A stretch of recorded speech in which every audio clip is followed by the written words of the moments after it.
there were lots of companies, the smaller firms, who didn't have such a big turnover for their own business to employ casual filleters by the day, or not maybe by the day, but by what we used to call a kit. Now a kit was 10 stone of whole fish. Now depending on how big it was, whether it was small stuff, big stuff, of course the bigger it was, the quicker it was filleted. So they got less per kit, ranging from maybe what we used to call half a crown a kit is now 12.5p. So if it was the small stuff, they'd probably get 3.5 crowns a kit, which 7 and 6 or whatever it is in today's money. And of course, the more they turned out, the more they got paid. But they weren't guaranteed the work every day. It depended how much fish there was to be got done. It depended how much work they got. They could go down the market every day and not get a day's work.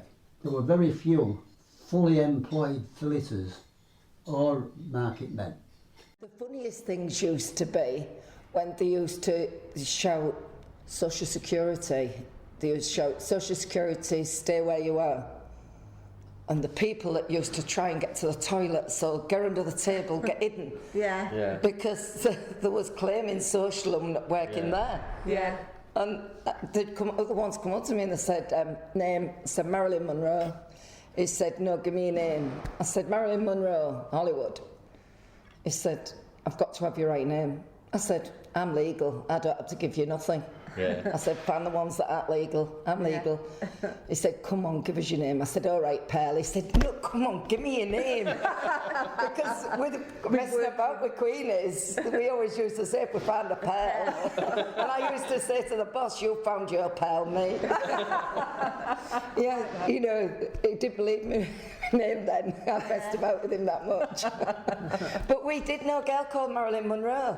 Yeah. Well, who worked there? No, she lived at the bottom of our street. Yeah, she went to our school. Yeah, and she was called Marilyn Monroe. Yeah.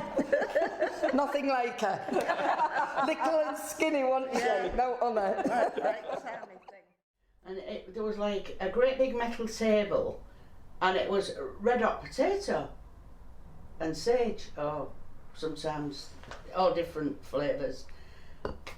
And you had a metal, you know, like you do ice cream years ago, and they had the metal things and they put an ice cream cone in. The ice cream it. Well, these was round, big metal holders and flat, and you hit the potato on. You had a red ring like that. I had it for. What, in your hand? Yeah. Well, yeah, because it was red hot. And he was doing that all day. Can you imagine? Pattie Slappers, called Pattie Slapping. Then it went from there to being half cooked and breaded. Right. You know, like a breaded patty. Yeah.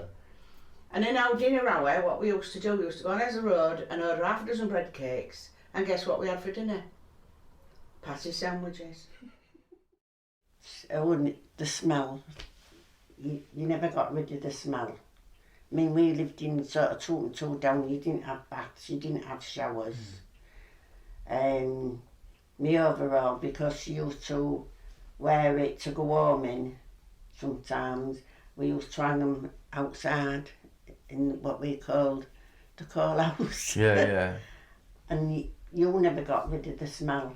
It was on your skin, and you could be sat on a bus and you could see people going, and it didn't matter how much perfume or whatever, how many times you got washed, you never ever got rid of that smell. Yeah.